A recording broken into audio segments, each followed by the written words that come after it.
Yes, okay, we are live. Okay. According to this, we are live. It's 7 seconds. Okay. Excellent connection. So we're going to do your music and then going to bring you on. Okay? Here we go. All right, you get ready. Here it comes.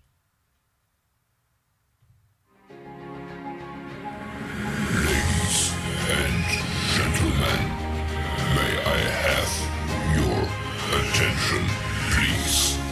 The show starts in 10, 9, 8, 7, 6, 5, 4, 3, 2, 1, go.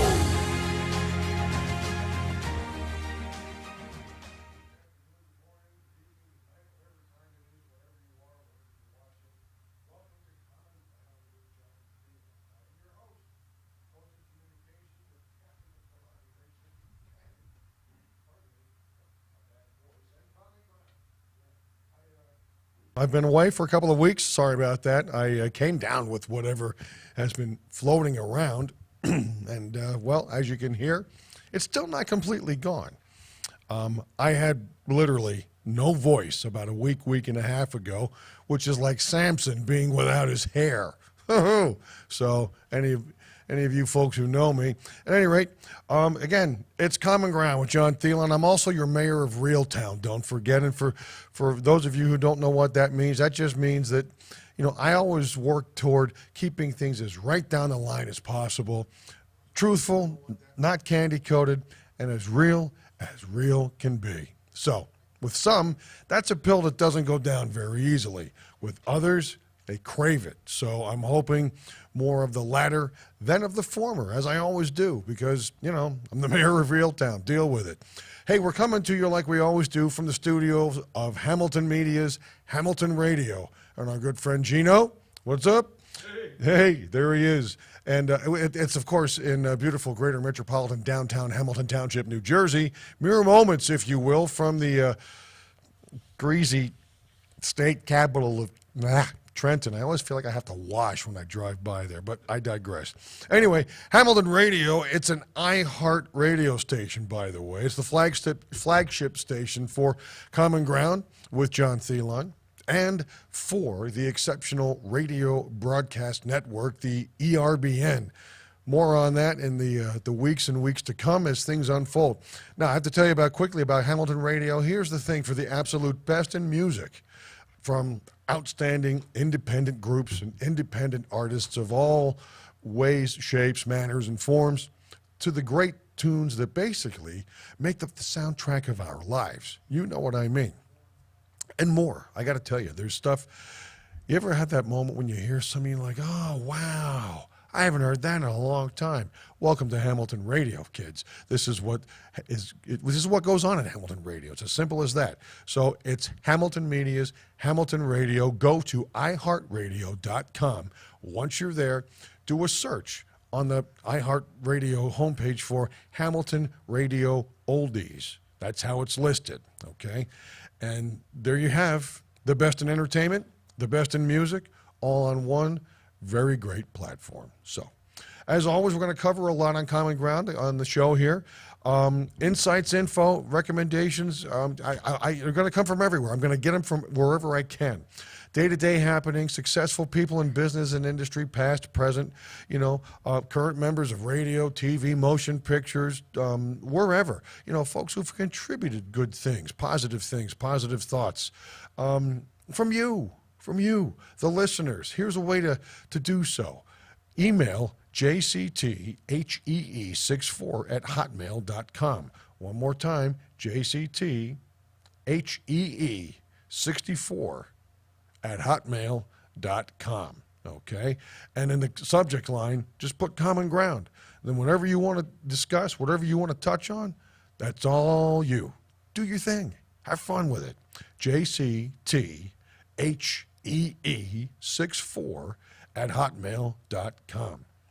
Going to get things from the world of politics. Could be local, regional, national, worldwide, and from the Bible. Yep, the two things that people reel at the most. Politics and religion. as always, components of the Common Ground with John Theillon show. As it will be today, pardon me. It will be today. Excuse me, please. Again, the old voice is going at about 75%. Time out for this sip of water. Water, it keeps you alive. Water, that's H2O at H2O.net. What? Now, we're not going to bull rush. We're not going to bash anybody, whether it's today or anyone. That's not the intent. Where things political are concerned, and with the Bible or with the spiritual, it's not about jumping up on the proverbial stump and saying, this is what you should do, this, that, and the other. No, those are your personal beliefs. I'll leave that to you because they are yours and they're personal. I'm just going to give you information. You do with it what you will, whether it's one thing or another. It's all about communication, the collaboration, being collaborative, and the common ground. It's about being positive, upbeat, can do, of good cheer. And that's whether it's right down the block or in D.C. or, current day or thousands of years ago. It doesn't matter. With that, it's time to say, Happy Thanksgiving, everybody. Yeah. I hope it's as great as you want it to be, whether you're getting together with family, friends, even hangers-on. Yeah, hangers-on. The people, they've got nothing to do other than trying to horn in on your deal, whatever your action is. You know what happens? It's happened. You get a call. You get this call. Hey, what are you doing for Thanksgiving? Nothing. Family's coming over. What are you doing? Nothing. Really? You want to come over with us? Hey, yeah, I'd love that. So then it's Marge. Hey, set another plate. We got Joe Bob coming over. Thought you said he was a pain in the neck. Don't worry about what I said. We got Joe Bob coming over. He's all alone for Thanksgiving. Oh, okay. So there you have it. So at any rate, whatever happens, whatever's going on with you, I do hope it's a very great Thanksgiving 2022. Now, do you realize, depending upon what details you fix on, you ascribe to, either last year or next year is going to mark the 400th anniversary of Thanksgiving? Did you know that? There's a lot of folks say it happened in 1621. There's a lot of other folks say it happened in 1623. So, 400 years, give or take a year, since the Pilgrims arrived, without guaranteed reservations, mind you, at Plymouth Rock. So, again, welcome to the Thanksgiving edition to Common Ground with John Theillon today, as a way of honoring both the facts and in the process also providing a memorial homage, if you will, to one of the best, one of the most listened to radio talents ever, Mr. Rush Hudson Limbaugh. We're going to reignite some true radio excellence, or in this case, exceptional radio experiences, okay? And God willing, we're going to do it every year. It's going to be a tradition that'll continue on here at the Common Ground with John Theillon show, as it should be. And of course, this begins here anyway, the official start of the holiday season. It's a great time of year. One of my favorites, I have to tell you. Actually, it's a precursor to the beginning, because I'm going to tell you something about how I was a part of doing Thanksgiving correctly, properly, appropriately. We did it right, okay, about 20 years ago. I've been in radio in whatever way, shape, manner, or form since the early 1980s. And having been a friend, a fan, and an aficionado of radio since I was probably, I don't know, third, fourth grade, I like to kind of think I know how it works, so to say. How to get the best out of radiodom, especially local radio. Not the damned homogenized big corporate radio BS. No, thank you. I mean locally done radio. And it doesn't matter if locally done is coming out of New York City, Detroit, Lawrence, Kansas, out in flyover country, the Gulf Coast of Florida, say Panama City, Navarre Beach, any of that. Doesn't matter where the local radio comes from. It's about local radio from Atlantic to Pacific. It just needs to be as local as possible. There's a way to treat Thanksgiving on the radio and the holiday season as well, and toto. Nowadays, people who do have the luxury of owning or being or what do I want to say, doing local radio largely seem reluctant to do. And I'm very blessed that that Gene and Ruben and Jerry and all the whole crowd here, they're into doing it locally. They're into doing it properly with a World Wide Web acumen to it, which is nice. You know, but a lot of people who have this ability are reluctant to do it. Well, what's it? People might ask. I'm going to tell you. Doing things basically like they were done in the days before all the nonsense that is now big corporate formulaic consultant-influenced radio. Yeah, you got some pinhead saying you need to do it this way, and here's why. Why? Because I said so. No, guy's not your father. Your dad can do that when you're 7. I want to do this, Dad. No. Why? Just because. Just because why? Just because I said so. P.S. That was an actual conversation many times between my father and myself, probably 50 years ago. But here's the thing. November should be and is about Thanksgiving, folks. It really is. Now, once Santa Claus goes by in the Thanksgiving Day parade, let the pigeons loose for Christmas. Let the Christmassy things begin. But then, on the other hand, you've got this nonsense once Halloween is over. There are way too many bastions of the bevy of corporate radio BS who insist on rushing in the Christmas sounds.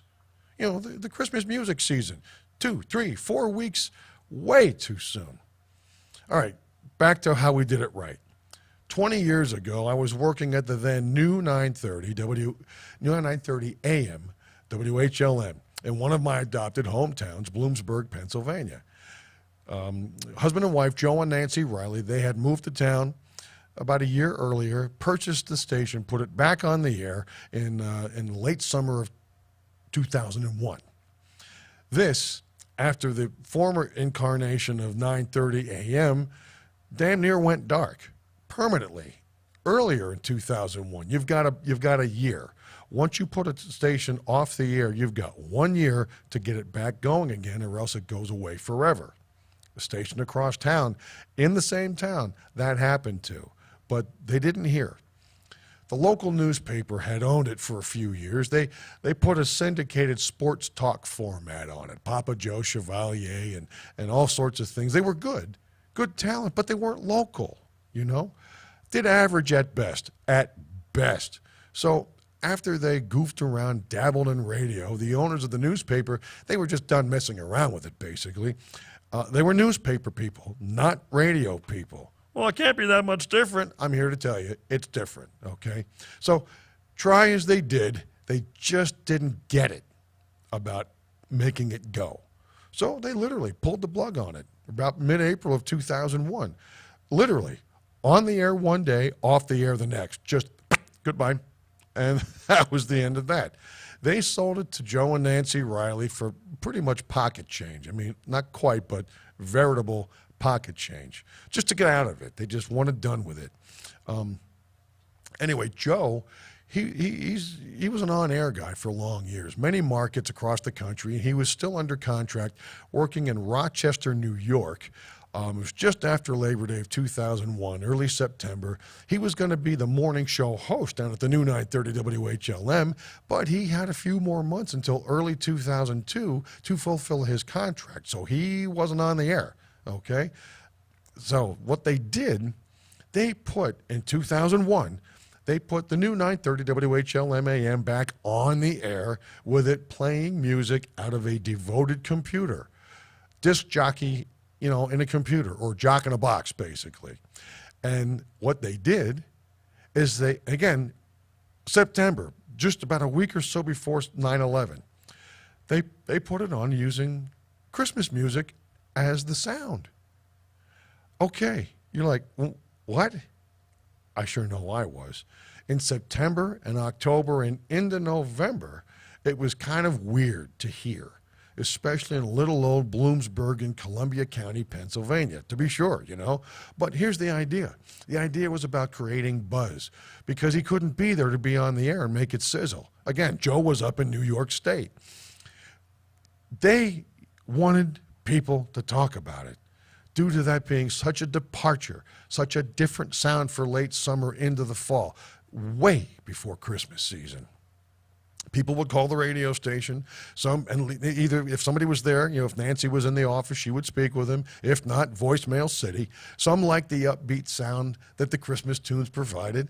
Others were confused by it, and still others, they beefed and they griped and they groused and they complained about it being too early, and all that. But the thing, once again, it was all about creating buzz, sizzle, chatter within the community, and that's exactly in 2001, exactly what happened. Now, let's fast forward a year. September 2002. I had just gotten there previously, and I was heading up the sales department. Things were picking up. September and October were getting kind of busy. It was the first anniversary, basically, of the new 930 WHLM. And then November 1st came. It was a Friday, okay? How do I know this? I just remember, and I'll tell you why. Now, Joe Riley, as the owner and the program director, in charge of everything goes on the air, that guy, yeah, he made the very quiet decision to start the Christmas music as of then, the 1st of November, okay? Figured, well, what the heck, we did it last year in the beginning of September. It's 2 months later. Well, this time the calls came in again. They did. As they did in 2001 when it was all brand new and different and quirky and weird, and what the heck was that? Except now, Joe was around to hear all the feedback, the input, the vibe. Things weren't new and quirky and fun and cute like they were last year. They were not. A lot of these calls or messages were pretty lopsidedly bad, negative, angry even. We've already got stations out of Wilkes-Barre and Scranton doing Christmas music now. That's enough already. Why can't it wait a few weeks? I remember hearing some dude calling up and leaving a message. And on and on and on. We got calls like this left and right and left, up and down, up one side, down the other. Holy fright, it was not positive. I even heard one of the more ticked off women who called in with a message about the Christmas music being on too early, and it was my mother-in-law. I'm like, oh, I kept that one under my hat for a while, I have to say. So, Monday, November 4th, only a few days in, he launched the Christmas music Friday and let it roll on Saturday and Sunday and the weekend. After getting off the air on Monday, November 4th, Joe was lamenting about the Christmas music not going over well like it did last year. And I told him last year there was actually a couple of reasons. Number one, you couldn't be here to be on the air live. And then the whole, because you couldn't be here, needing the buzz, the sizzle, the chatter. I said, Joe, that's over. That was yesterday. That was last year. You're only brand new once, and that was in 2001. Welcome, I said, to 2002. He didn't know. He didn't know what to do. He goes, well, great. What the hell are we going to do? He said. I told him, Joe, we're going to go back to the style and the sizzle of the old days, before big corporate radio, before consultants, before all the formulaic, formatted nonsense and that. When radio stations were literally all about the communities in which they were, which they served, where they lived, where they're from, not just about what they put on the air, like when we were kids. And with that, when Christmas time was made into something that was special, magical even. And he looks at me and he goes, how? I said, Joe, I'm going to tell you this to tell you how. And I said, you're already on board to a point here, but here's what. Now, about 10 miles up the way, up U.S. Route 11 from Bloomsburg, Pennsylvania, is another one of my adopted hometowns, Berwick, Pennsylvania. That's where my mother was born and raised. My grandparents lived and died there. I had probably a dozen or so aunts and uncles, cousins, relatives. I mean, it was just you couldn't swing a cat by the tail without running into a relative or somebody related, to my mother and stuff in Berwick. So it's my mom's hometown, and I know it all my life. I've even lived there a few times. Every Thanksgiving, I told him, at 10 o'clock, it's the run for the diamonds. He says, yeah. I said, it's the, you know, and it's the, what that is, in case you're not familiar with it, folks, it's an annual Thanksgiving Day running road race, which takes place in Berwick. It has since 1908. They've only missed a couple of years, I think. World War I, they canceled it twice. Locally, the folks just call it the marathon. It's not a marathon, it's 9 miles, but that's what they call it. I said, Joe, you're already sending Jim Doyle, the sports guy, to do some drops, you know, to phone in once or twice for the Run for the Diamonds, right? He goes, yeah. I said, good. Make it a thing. Don't have him just do a couple of drops. Get him up there beforehand, interview some people, talk to the organizers, blah, blah, blah. Let Jim do what Jim does. You know, Jim Doyle's a local sports guy, but he's very good at what he does. Very good. And I said, listen, good. You've got him there. It's only Monday, November 4th. I looked at him square in the eye. I said, cut the Christmas music right now, today. And when we're done talking, right here. He says, then what? I said, promo the heck out of the Run for the Diamonds coverage between now and Thanksgiving morning. Cut some promos, sell the sizzle. Also, here's another thing. I said, you've got, do you have or can you get the long version of Arlo Guthrie's Alice's Restaurant? He goes, absolutely. I said, great. Promo the fact that at 11:40 a.m., right after the coverage of the Run for the Diamonds, stick around for the yearly Thanksgiving radio tradition of playing Alice's Restaurant by Arlo Guthrie. It's an 18-minute and 34-second long song, by the way, hence 11:40 a.m. He goes, okay. I said, come on. Remember growing up, some local station always played Alice's Restaurant. You can have everything you want at Alice's Restaurant, excepting Alice. He goes, well, yeah, you're right. I said, not about me being right. It's a thing. I said, then at 12 noon, tune in to the new 930 WHLM as Santa himself starts the Christmas season officially with all the best Christmas songs, again, on the new 930 WHLN. Call the request line between now and then with what you'd like to hear first. 784-9300, 784-9300. Your selection just might be the first song played. And if it is, you're going to win a special Christmas fun pack from Santa himself, mind you. The guy, I know him, by the way. And you're going to win the fun pack from Santa and the new 930 WHLM. And don't worry. It's nothing that's going to put your eye out, honk, honk, okay? He looked at me and he laughed. He's like, that's brilliant. I said, I don't know how brilliant it is, but it's like the old days. I said, don't forget, Thanksgiving this year is late. It's the 28th. So we've got over 3 weeks to promo the crap out of this, Joe. Plenty of time to make it special. Nix the bad juju of the early Christmas stuff. Do it now. Hurry up. Then let's cut some promos about the Run for the Diamonds, Alice's Restaurant at 11:40, and the 12 noon Christmas song list kickoff. It'll make it all special on Thanksgiving. More special than it's been in who knows how long. I said, I'll also put together a Santa sales plan, or a sales plan, just a regular sales plan, that capitalizes on all this fun like when we were kids from a business advertiser standpoint. We can really make it a yearly thing, rather than it be just like some nutty corporate radio BS up in Wilkes-Barre, Scranton. We can write our own script. We can chart our own course. Make a lot of people happy, too, in the process. We did it. We did it. He pulled the Christmas music until the 28th at 12 noon, promoted the crap out of the run about Alice's Restaurant and the official Santa's start of the Christmas music season, the prize pack, the sales plan, the whole Megillah, and it worked. People loved it. I heard things out of people, whether they were businesses who I called on or just folks who I knew, like, this, it sounds like the old days. Or, you know, this is how it was kind of when I was a kid. You know, much more fun than those dopey stations up in Wilkes-Barre, Scranton. I'm like, yes, I know. I left the station in April of 2003. I got a very good gig down in Harrisburg. I couldn't say no.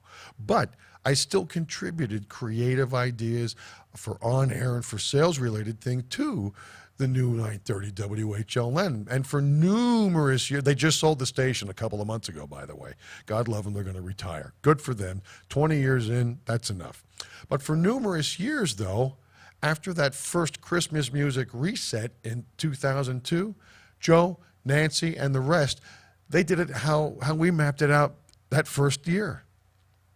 They added in some other fun things too during the Christmas shopping season, like special late night shopping days. We talked about that too. It was usually a Thursday or Friday after Black Friday weekend. They did a parade of lights, a nighttime parade where it was the floats. People would make floats and it was all about lights. Brilliant, brilliant. And every morning at 6:45, there was the on-air reading of the letters to Santa by Santa himself, by the way. People loved it. The kids loved it. The adults loved it because, well, there was a little double entendre with Santa Claus, coming in. And Mom and Dad loved it, and so did little Sally and Sammy. But November, the idea was to make it all about Thanksgiving Day, the Run for the Diamonds, Alice's Restaurant, and then only as of 12 noon, time for Christmas music. And that's how you do that, ladies and gentlemen. Yeah. Now, with that having been established, time now for the real story of the first Thanksgiving.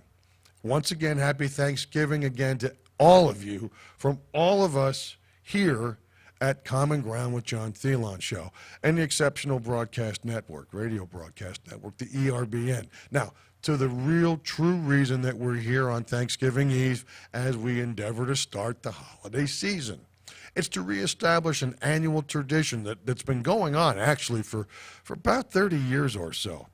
Back in the early 90s, I got Mr. Limbaugh's second book, See, I Told You So, as a Christmas present. I had his first book, too, The Way Things Ought to Be. But the thing of it is, I trot out See, I Told You So from time to time, and I reread it.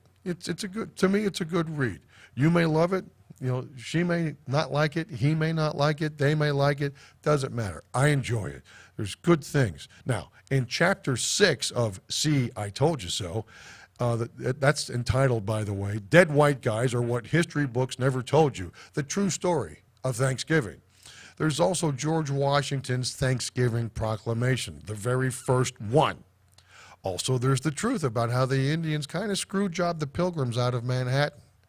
Everybody thinks that the Pilgrims, that we screwed the Indians and gave them a bunch of, junk for Manhattan. Oh, no. Actually, it was the other way around. And something that, through the years, I look forward to hearing about every year. We'll get into that another time. But you know what? Despite having heard it every year and millions and millions of other people having heard it from Mr. Limbaugh himself, there's still a bunch of crapola about there going on about Thanksgiving. It's and people are believing it because nobody's, well, check that. Very few people, myself included, of that very few people, are actually raising their hands and saying, whoa, time out. No. Here's what it really is. For example, online, there's something called the College Fix website. And it's, at one point it had a headline to the effect of, students say it's not okay to celebrate Thanksgiving because it's based upon genocide of indigenous people. Folks. What's being done to so many young people without a fully formed thought processing apparatus in their cranium? That's a brain, by the way, for those of you from Grover, Pennsylvania. What's being done to them via the education system in our country and cumulatively over the decades is nothing less than just obscene. It's vile. It's filthy. It's just incorrect, chapter and verse. For example, on the College Fix website, they've done things like posting a video where their correspondent, some kid by the name of Kyle Hooten, where he interviewed students at Manchester College. That's out in St. Paul, Minnesota, by the way. He asked students about Thanksgiving, and here's some of the so-called info that we've gotten from these, learners of higher education. So one young woman says, I think that, Thanksgiving has been misconstrued a lot, especially in textbooks. And it's kind of just based off the genocide of indigenous people. And I don't really buy it that we actually give thanks on Thanksgiving. We just eat a bunch of food and do a bunch of capitalist BS. Really? Kyle Hooten asked another question. Is it okay to celebrate Thanksgiving? Some young guy said, no, it's probably not as bad as Christmas or Easter, though, but, I don't know. Really? You don't know? You don't? Okay. So then Hooten asks, so what do you think the real Thanksgiving story is? And some young dude says, kind of laughing under his breath, I don't know what it is because, I wasn't there. And because I don't have all the historical information. What? Dude, even if you're an 18-year-old freshman, you've been around for 12.5 years. You don't have any of the historical information. Okay. And then a young gal also says, the public school education, tells you that this Thanksgiving was a great meeting where, the Native Americans showed the Pilgrims how to, grow corn, and obviously that's not true. Really? But what legitimately happened on Thanksgiving? I have no idea. Really? Here's the thing. If you've got no idea, then what the hell was the answer? Well, what's being taught is we give thanks to the Indians. Give thanks to the Indians for teaching us how to grow corn, maize, popcorn, and all that. Wait, what? No, it's really amazing if you really stop and think about it. I don't know what you folks were taught about Thanksgiving, but I was taught a version that kind of goes like this. This is boiling it down to simplest form. The Pilgrims, they showed up, and they were incompetents. They just were. They were well-intentioned, good-hearted people, but incompetent. They didn't know how to do anything. They were stumbling and bumbling around a foreign place, and they had no idea really where they were. And as they were on the verge of starvation, the Indians stumbled upon them, even across them, literally, and showed them how to live. They gave them everything. They showed them how to grow crops, how to hunt and kill and prepare turkey, to build teepees and shelter and such. So the Pilgrims survived, and they were happy to give thanks that Thanksgiving to acknowledge the Indians' role in saving them, the first Pilgrims. Now, that's a quaint story, and it's attached itself to a number of people, but it has nothing to do, well, all right, maybe I won't say there's nothing to do, but it's very far removed from what the first Thanksgiving is really about. There's elements, of course, but you know how it is, like a game of telephone. You go around the room, and when you go from one all the way around the room to the other last person, the story gets watered down. Thanksgiving. George Washington, our first president, first proclaimed it. Thanksgiving. Well, who was thanking who for what? That's the root of the error right there, folks. That's the root of the error. The root of it is that the Pilgrims must have been giving thanks to the Indians for saving them, right? And that's not what the Pilgrims were thankful for, as you're soon going to find out. You're soon going to hear from me. The story of the Pilgrims began in the early part of the 17th century. Again, that's the 1600s for those of you from Grover, Pennsylvania. The Church of England under King James I was persecuting anyone and everyone who didn't recognize its absolute civil and spiritual authority. Okay? The first Pilgrims were Christian rebels, basically. They were just, nope, not going to do that. Those who challenged King James and his ecclesiastical authority, and those who believed strongly in freedom of worship, they were hunted down. They were put in prison, and they were sometimes killed, executed for those beliefs. Again, England. Welcome to England in the 1600s. No thanks, okay? A group of separatists, Christians who didn't buy into the Church of England's nonsense, they fled to Holland, the Netherlands, and established a community over there, okay? After about, 10, 11 years or so, about 40 of them having heard about, this new world that Columbus had discovered a century or so before, they decided to go. They wanted to check it out. People are naturally curious as to what's next. So they did. They did. They agreed to make this very perilous journey to the new world. Let me tell you what, they knew they were going to face hardships, but the reason they did it so they could live and worship God according to the dictates of their own consciences and beliefs. It's as simple as that. It's as simple as that. So, August 1st, 1620, they set out on the Mayflower. Off they go. 102 people on board total, including the 40 of these religious rebels. They go, and now, of course, they're known as the Pilgrims. And their leader was a guy by the name of William Bradford. You may have heard about William Bradford through all the stories of Thanksgiving, however accurate, non-accurate, somewhere in between that they may have been. While they were traveling on the Mayflower, Bradford set up an agreement, a contract, a compact, the Mayflower Compact, that established how they would live once they got to where they were going. It set forth just and equal laws for all members of this new community, irrespective of their religious beliefs or political beliefs. Now, people have wondered, where did these ideas, these revolutionary ideas expressed in the Mayflower Compact come from? Here it comes. You ready? From the Bible. Ta-da!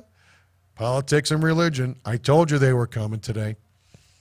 The Pilgrims were a devoutly religious people, completely steeped in the lessons of the Old and New Testaments. Okay? They looked to the ancient Israelites for their example. And because of the biblical precedents set forth in the Bible, they never doubted that their experiment was going to work. They knew in their hearts that this was the good, right, gonna kick butt thing to do. Simple as that. They believed in God. They also believed they were in the hands of God. Like pretty much we all are, especially if we'll let it, you know. As you know, this is no pleasure cruise, by the way. This was not some princess cruise, some, you know, Royal Caribbean jaunt across the Atlantic.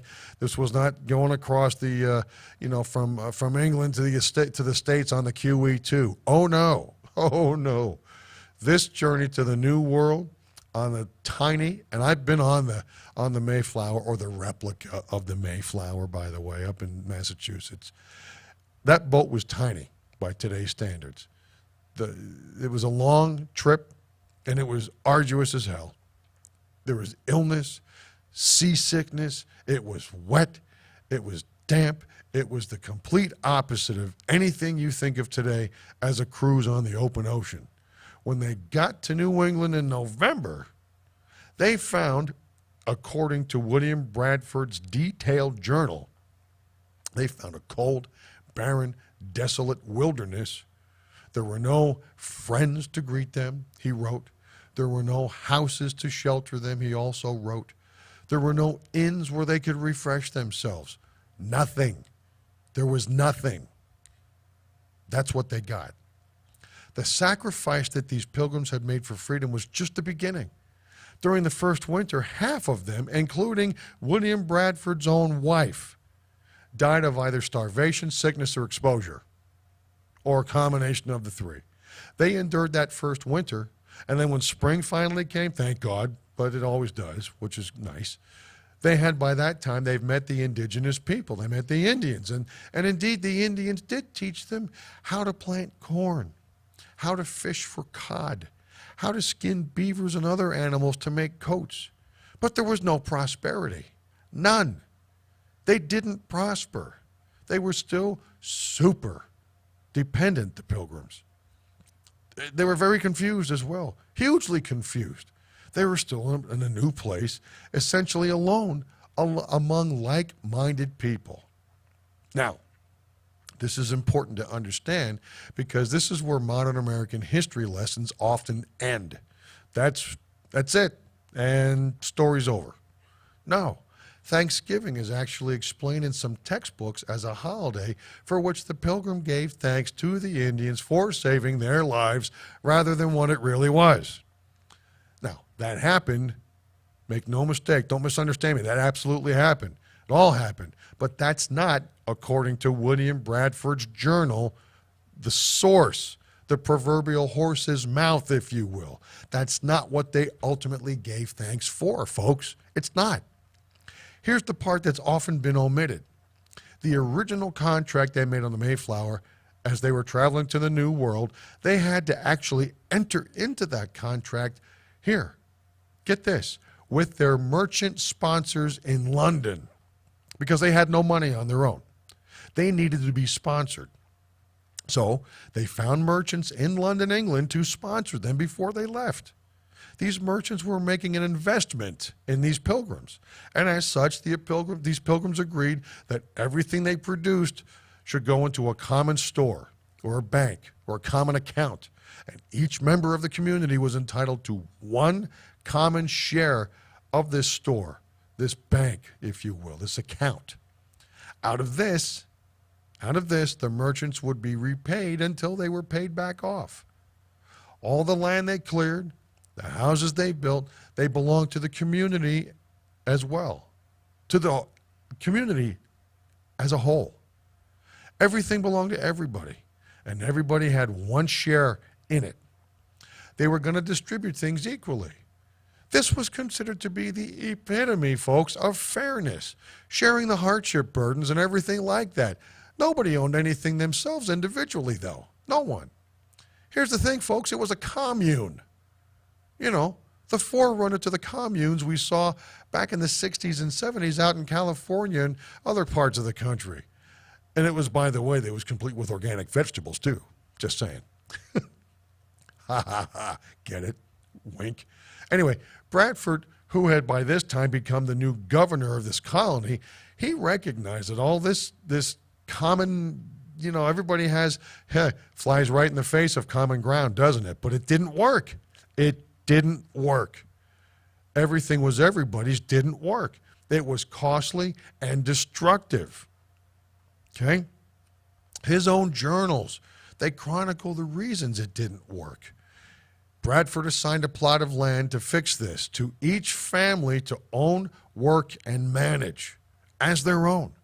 He got rid of the whole commune thing, the whole structure, okay?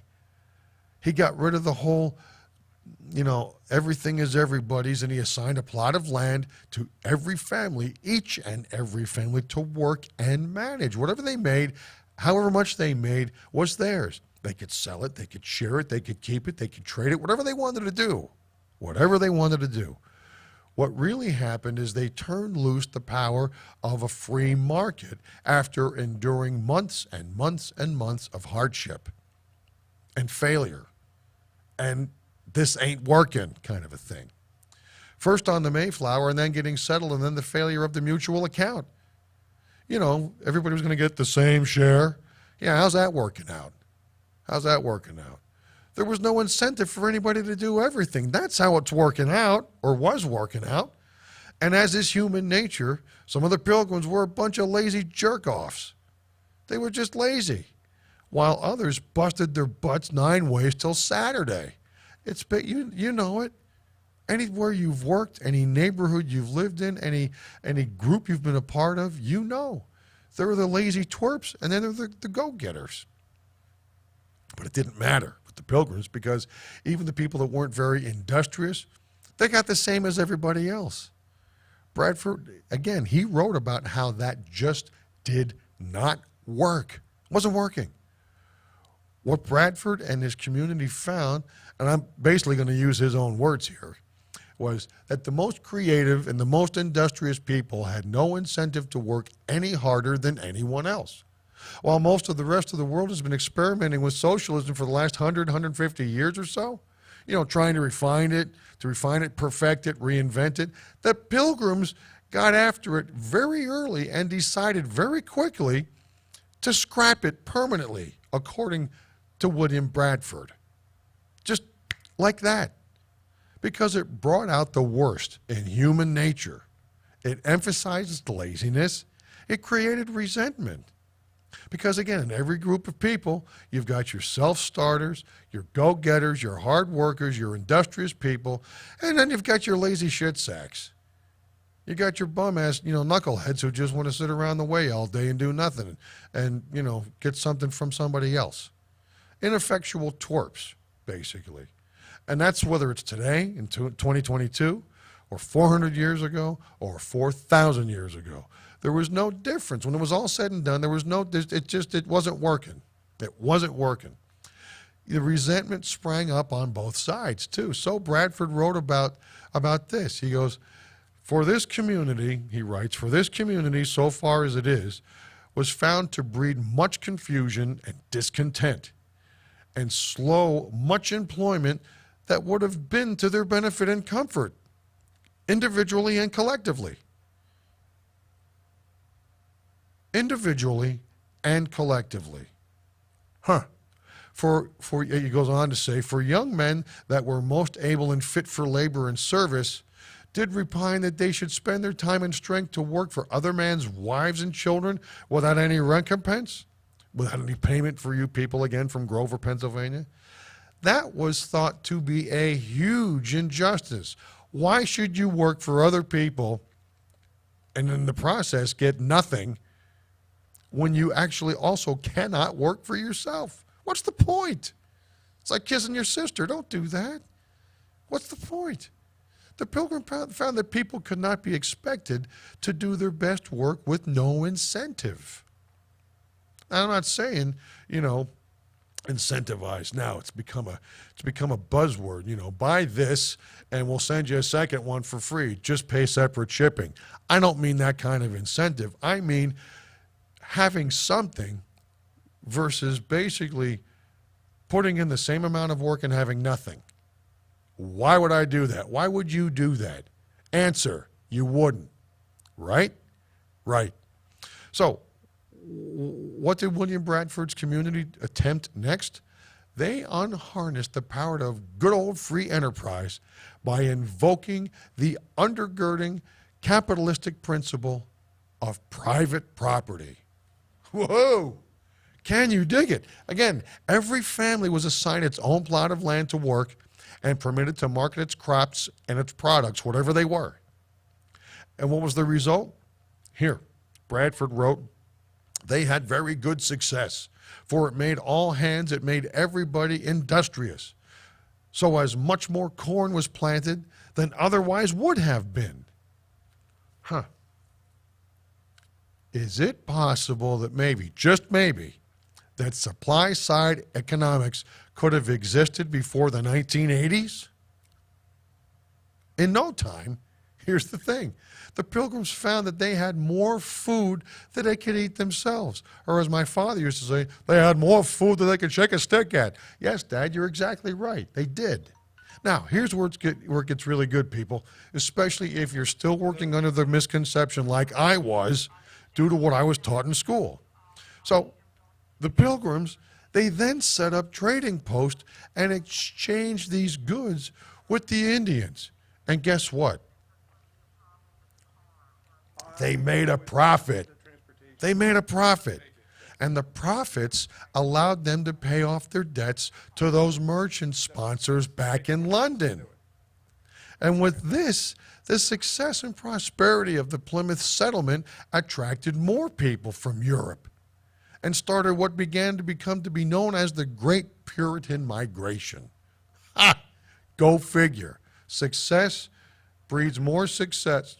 Breeds more success and so on. Like the shampoo commercial, Fabergé Organics. I shampooed with Fabergé Organics, and I told two friends, and they told two friends, and so on and so on and so on. Before you know it, everybody was shampooing with Fabergé Organics. Same thing. Before you knew it, everybody, not everybody, but so many people over in Europe wanted to, hey, what's all that going on in the new world? Hey, Emily, we should go check that out. And they did. The word about the successes of the free enterprise in Plymouth Colony, it spread like wildfire over there. And that was what started this great migration. Damn near everybody wanted to be a part of it. They really did. There was no mass slaughtering of the Indians. No. There was no wiping out of the indigenous people. No. And that kills me because here's a thing I heard on the radio yesterday. That in Plymouth, Massachusetts, tomorrow, on Thanksgiving Day, there's going to be a protest, of some BS fakakta group banging the drum about the slaughter of the indigenous people, because of the Pilgrims. No.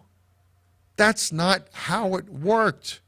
There was no slaughtering of Indians. There was no wiping out of indigenous people at the Plymouth colony. No. And eventually, in William Bradford's own journal, there was unleashing of industriousness with everyone, all hands. They ended up producing more than they could ever need. Unbelievable. So the trading posts began selling and exchanging things with the Indians. And the Indians, by the way, the indigenous people, the Indians, they were very helpful. They were positive and they were helpful. Here's another thing.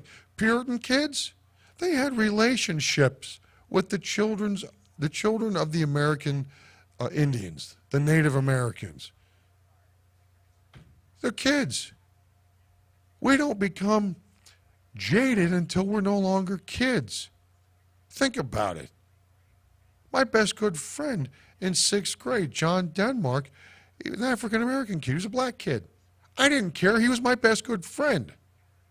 Only when I was told by the adults or asked by the adults why I was hanging with him did I realize that people had a different opinion. I still don't. I could not care any less. And this whole killing the indigenous people business, the stuff they're talking about that happened much, much, much, much later, it's got nothing to do with Plymouth Colony. It's got nothing to do with the first Thanksgiving. Zero, zip, nada, el zilcho, you people. Nothing. The first Thanksgiving, here it is, in a nutshell. In one sentence, here it is. You ready? Learn it, know it, teach it, tell it to others. Here we go. The first Thanksgiving was William Bradford and Plymouth Colony thanking God for their blessings. No more calls. We've got our winner. That's the first Thanksgiving. There's nothing wrong with being grateful to the Indians. Don't misunderstand. But the true meaning of Thanksgiving, and this is exactly what George Washington recognized in his first Thanksgiving proclamation, was, is, and should be, at its base, about thanking God, the Creator, the boss, for all the blessings that He provides. Period. That's it. That's it. That's all. There's nothing else. Folks, thank you for being with us today. Please do have a great, long Thanksgiving weekend if you can. And please know that without a doubt how truly thankful for you that I personally am. Please know that and never forget it. Please and thank you. I can't say enough how much I love you all. And I appreciate all of you who watch, who access the program, and who are part of the viewership, listenership base of Common Ground with John Theillon. Thank your Creator, folks, for all the blessings, even the ones that have been difficult to come by. That's how to do Thanksgiving, folks. That's how to do it. By these things I stand. You should too. Why not? That's all of it. Once again, give the long Thanksgiving weekend your best shot. I myself, I'm going to slide on out of here for now. So thank you. God bless you. Until next time, this is Common Ground with John Theillon. That's me. So long.